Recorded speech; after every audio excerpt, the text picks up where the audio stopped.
How's it going, everyone? In today's video, I'll show you on how you can use and save schematics in Upload Lab. So it's going to be extremely simple.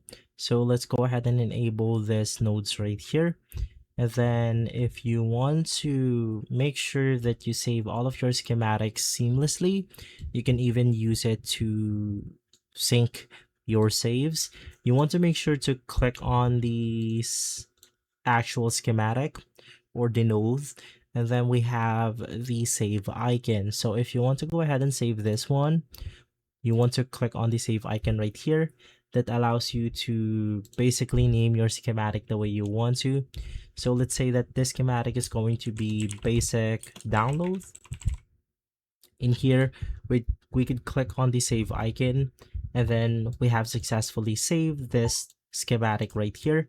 So if you click on the plus icon, you could view your schematics right here if you want to, and then basically from there you should be good to go.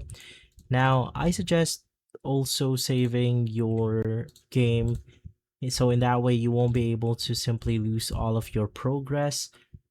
So in order to do that, just navigate through setting, click on the save icon, and from here you just want to make sure that you have a sign in onto your account, and then we have the sync save option. So just click on the sync save, input the code, and then you should be good to go.